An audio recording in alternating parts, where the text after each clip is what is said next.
Okay, it's another quick video because I just cannot help myself and I literally just love to talk. Literally, I kind of do, which is why I've thought to myself if I were to ever get on that stage of talking to the press, I'm probably the best at it or gonna be the best at it as long as they don't reach, and and so on. I'm probably gonna be the best at it because I love talking to people. So I'll sit down anywhere, anytime, any place, and have hopefully the most quality conversations with the press. You know, as long as they don't reach, reach for trash, then you know it's gonna be all right. And I can go hours for hours with the press. Then I just thought to myself, if I ever did end up in a press conference somehow, yeah, I'm perfect for the press. I'll sit down and have hours and hours. Everybody's questions, just hours and hours. I live to talk practically, don't I? So here's the thing. I wanted to let everybody know. So here's the thing. Dare I say, my swagoo is so magical, and the sauce is so spicy. You know, to where it's like, kids just gravitate towards my energy. You know, and it's just amazing. That's one of the top reasons why I make all this content for kids, let alone talk about, preach about, kids all the time on this channel, let alone on my Snapchat, Twitter, Instagram, and more. Because not only do I love kids, God first one was a shame on that. Love to mentor, love to encourage, love to inspire, and etc. But kids just gravitate towards me because my energy is so sweet. Dare I say, my energy is so awesome. My energy is just phenomenal. Dare I say it's flammable? I just wanted to, or my sauce is so flammable and my energy is so electric. Again, I'm a rapper, so again, the wordplay is just everywhere. Everywhere. Everywhere in my story as I write my songs. And I want everybody to understand that about who I am and again what I do. Kids gravitate towards me for a God first reason, and that's one of the top God first reasons they gravitate towards me because they know around me they're just gonna be supported. They're gonna be purely godly encouraged. They're gonna be mentored on how to move about the cabin more cleanly. How to get better with leadership, how to get better with talking points, how to get better with, especially leading by example. How to better their game, better their throws, better their passing. How to wipe the glass. Particularly I'm talking about when it comes to basketball references. The kids are only gonna learn how to God first bring out the best version of themselves through me, etc. And that's what I God first godly live to do on everything. Like literally, one of the top two reasons why I go out to all these sporting events for various grade levels is for that exact reason. Because I love to be out there supporting and encouraging kids, let alone, as I call them, my little brothers and little sisters of the next generation. And you literally can find countless songs, let alone other vlogs, where I literally preach the exact same thing. And that's who I am. That's what I believe in, and that's what I love to do. God first on everything.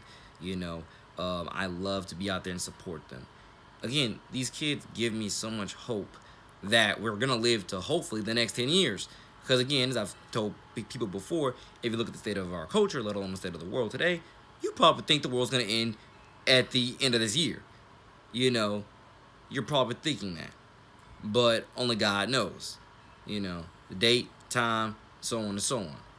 But I want people to understand that about who I am, with one of the top reasons why I have to go out there and support the kids. I have to go out there and mentor the kids. I have to go out there and encourage the kids. Because not only do they inspire me and I inspire them, but it definitely is the hope factor. You know, you know, they give me that hope that by God's grace we have 10 more years.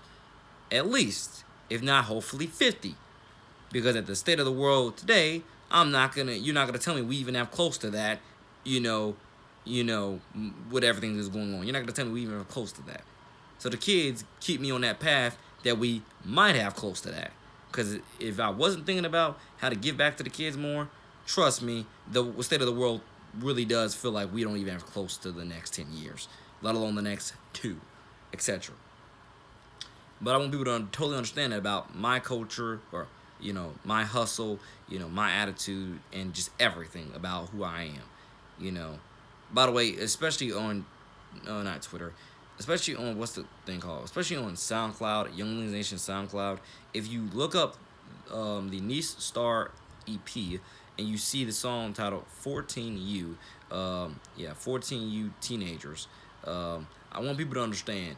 Yeah, I got that from again the age brackets of these kids in their sports, and I really want people to totally understand that. I got that from the age bracket, which I'm pretty sure anybody. I'm pretty sure anybody who is involved in rec already knew that. I'm pretty sure. And actually, who am I kidding? I literally shouted it out literally in the song, saying "Shout out bus all my 14U teenagers." But I'm pretty sure everybody knew that from the get go. That's what it was. 14U teenagers. It's for the age brackets of where these kids rank on I want to say on a stat sheet, but no, it's for the age brackets of which these kids play in their rec ball. You have 18U, you have 16U, you have 14U, you have 12U, you have 10U, you have 8U. Well, those are all the U's which I know you have, etc. And that's where I got that from with the 14U. So shout out was on my 14U teenagers, which a majority that means you're all in middle school, etc. And I love you. You are my little brothers and little sisters of the next generation. All I want to do is support you and encourage you and mentor you and guide you to the best of my God-first will and abilities, and etc.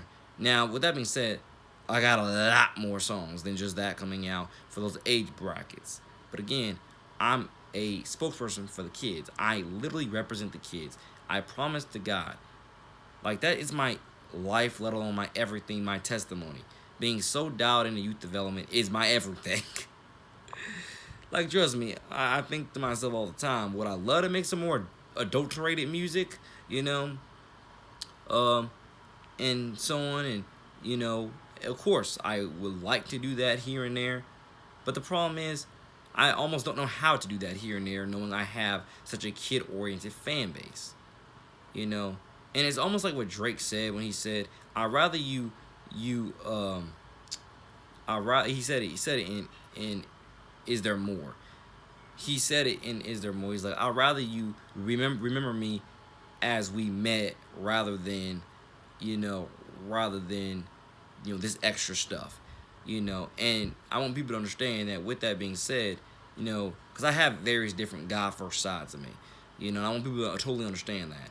So that's why, as much as I would love to make a few adulterated songs here and there with light cursing in it, and light references to whatever, as much as I would love to, that's the reason why I'm always contemplating how to do it, when to do it, and so on. Because I can't just loosely put that out there knowing I have a kid-centric audience.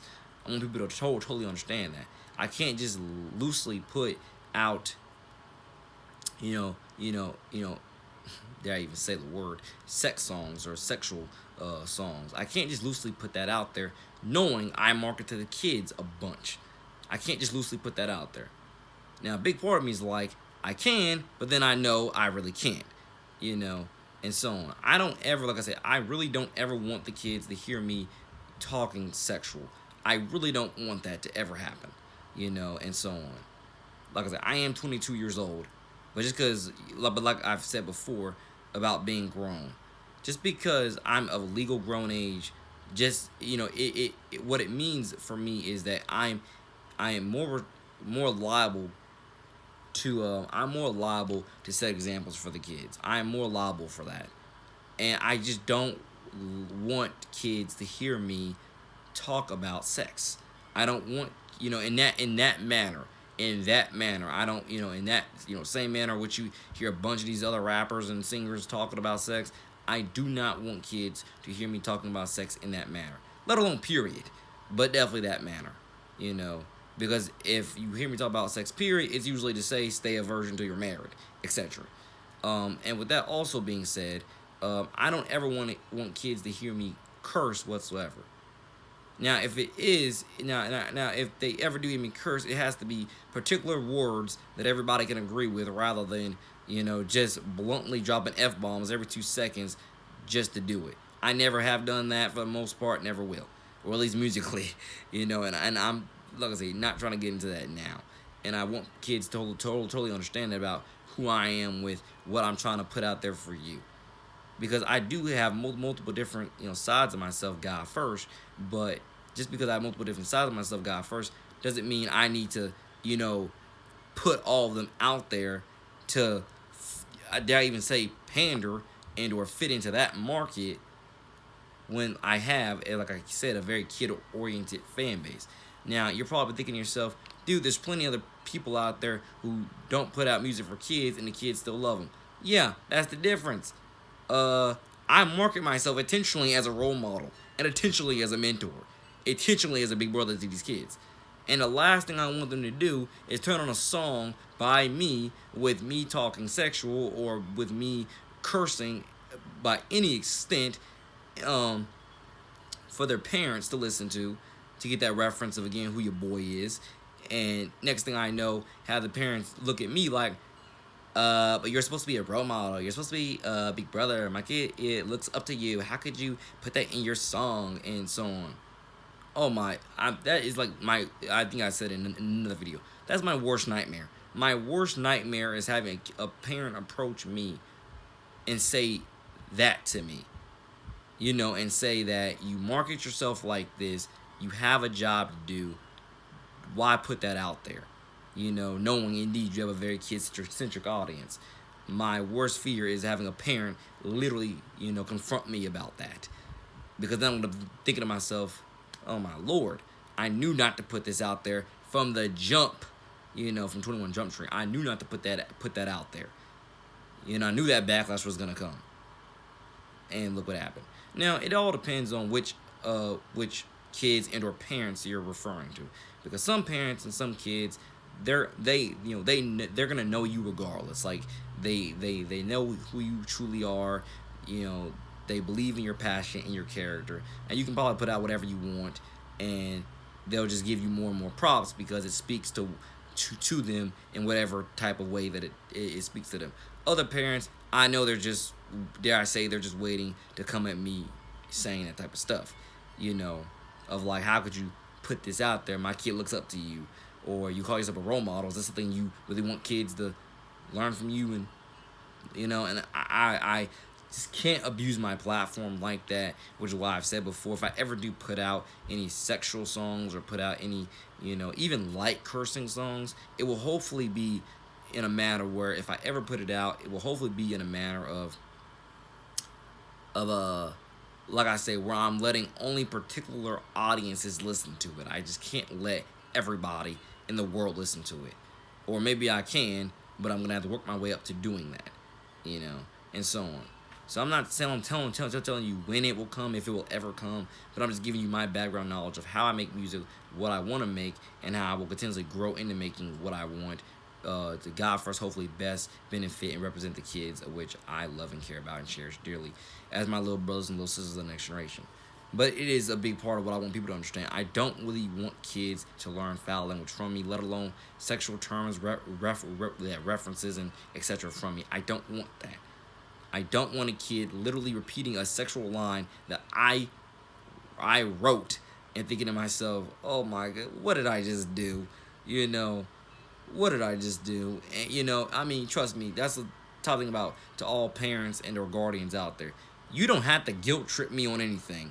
I guilt trip myself on things. And particularly when it comes to my impact and influence on your kids, I have my own guilt trip. Trust me. Because I know who I am and how I market myself, let alone with niece written right here. I know it. Trust me. You don't have to say anything. I guilt trip myself about why did I put that out? Why did I say this? Why did I take a chance on that? Etc. But again, we'll see as time goes on, as the base keeps on growing stronger and bigger and wider and so on. We'll see. Because I do know that for a fact I don't want kids to hear certain things like that from me, but I do also know that I have some stuff like that that can still, hopefully, God first, healthily appeal to different bases and see how we continuously grow. This base with them. So we'll see. But I also have a big feeling in the back of my head. A lot of parents would tell me, that they would probably tell me that, indeed, just stick with your clean stuff, stick with your clean rap, because you're better than all these other guys, and so on and so on. So something else I feel like in the back of my mind, a lot of parents would tell me, just stick with your clean rap. You're legendary. You're an inspiration, and my kid likes that, and I love it, and so on. So God first on that.